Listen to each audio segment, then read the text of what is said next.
Bonjour tout le monde, aujourd'hui on va parler de trigonométrie et on va parler de formules d'addition. Ces formules sont beaucoup utilisées à la fac et en prépa et elles permettent de retrouver beaucoup de choses. Donc apprenez-les. Pour bien retenir les formules, rien de tel qu'une démonstration. On va commencer par démontrer donc la première formule, c'est-à-dire celle-ci.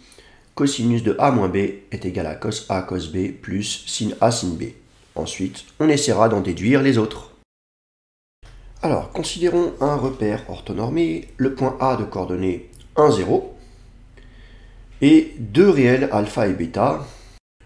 Alors, on considère également le cercle de centre l'origine du repère et de rayon 1, donc, qui passe par A, et les points B et C, donc situés sur ce cercle, et vérifiant l'angle OAOB égale à alpha et l'angle OAOC égale à bêta. On a donc bien sûr l'angle OBEC égale à bêta moins alpha, comme vous pouvez le voir sur la figure. Alors l'astuce pour démontrer la première formule d'addition, c'est de calculer le produit scalaire de OB par OC de deux manières différentes.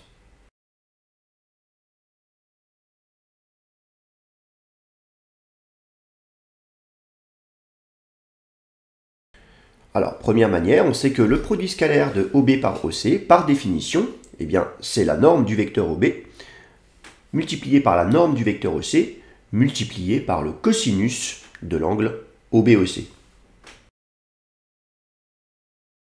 Or, bien sûr, les normes des vecteurs OB et OC sont égales à 1, puisque B et C sont situés sur le cercle de centre O et de rayon 1. Par ailleurs, OBOC est égal à bêta moins alpha, comme on l'a vu sur la figure tout à l'heure. Donc OB scalaire OC est égal à cosinus de bêta moins alpha.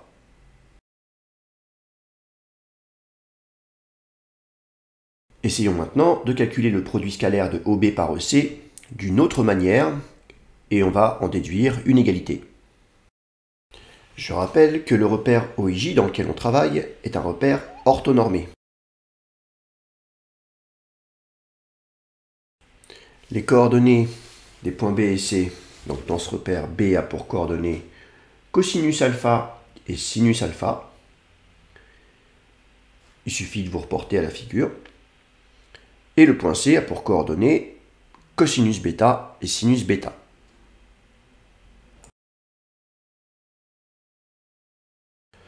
On en déduit très facilement les coordonnées des vecteurs OB et OC.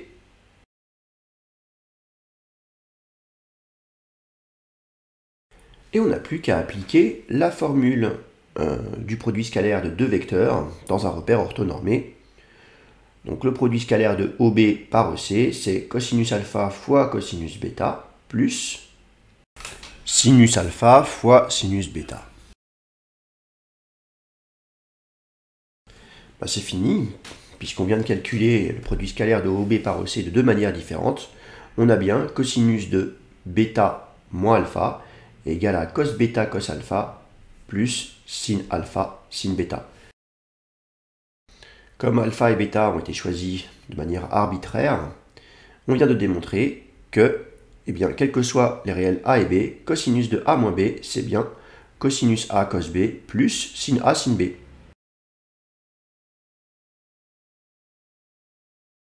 C'est bon pour la première formule. Voyons la deuxième. Alors maintenant qu'on a la première, ça va être plus facile. Allez, si on écrivait que cosinus de a plus b, c'est le cosinus de a moins b. Très bien, maintenant on peut appliquer ce que l'on vient de voir à a et a moins b. Cosinus de a moins b, c'est cos a cos moins b plus sin a sin moins b. Je rappelle que pour tout b, nombre réel, cosinus de moins b est égal à cosinus b. La fonction cosinus est paire. Et pour tout b, un nombre réel, toujours, donc sinus de moins b est égal à moins sinus b. La fonction sinus est impaire.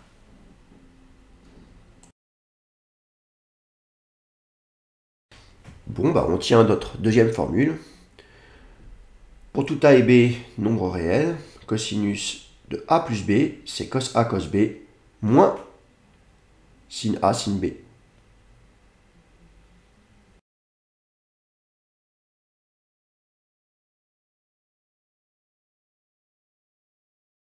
Première formule et deuxième formule, c'est fait. Passons au sinus maintenant. Alors, pour démontrer les formules du sinus, je vais appliquer ce que l'on vient de démontrer à cosinus de x moins pi sur 2. On applique la première formule d'addition pour le cosinus qu'on a démontré tout à l'heure. Ça nous donne cosinus x cosinus pi sur 2 plus sinus x sinus pi sur 2. On sait que cosinus pi sur 2 est égal à 0 et que sinus pi sur 2 est égal à 1. On obtient donc cosinus de x moins pi sur 2 égale à sinus x, quel que soit x, un nombre réel.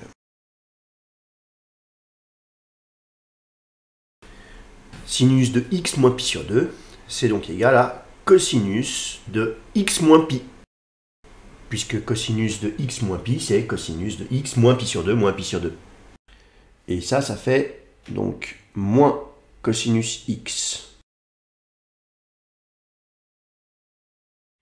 Donc voilà comment on transforme un sinus en cosinus. Donc ce qu'on cherche ici, c'est sinus de a plus b. Donc on applique la dernière formule, on a sinus de a plus b, c'est cosinus de a plus b moins pi sur 2.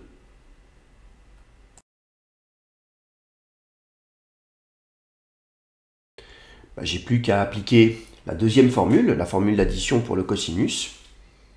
Ça nous donne cosinus A, cosinus B moins pi sur 2, moins sinus A fois sinus de B moins pi sur 2.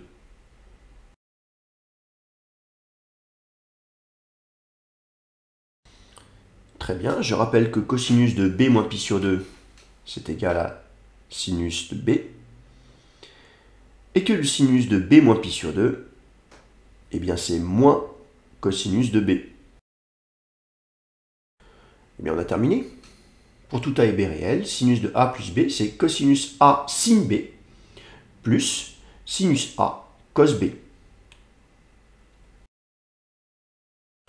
Alors c'est quand même mieux qu'on l'écrive dans l'autre sens pour s'en souvenir. Donc sinus de A plus B, c'est sinus A cos B plus cosinus A sin B.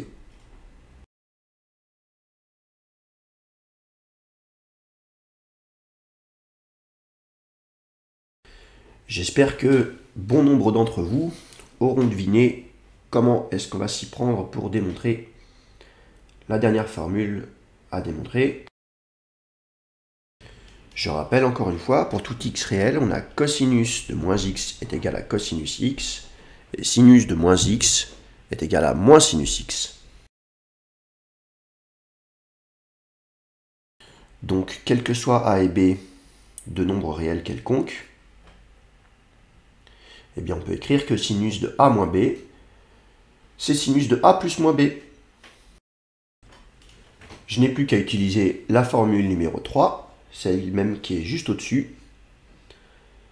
Sinus de a plus moins b, c'est sinus a cos moins b plus cosinus a multiplié par sin moins b.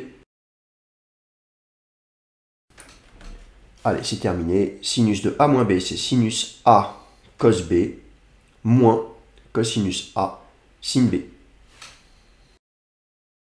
Voilà, tout a été démontré et vous pouvez retrouver plein de choses avec ça. Donc le mieux, eh bien, c'est de les apprendre. Et le top, ça serait de savoir refaire les démonstrations.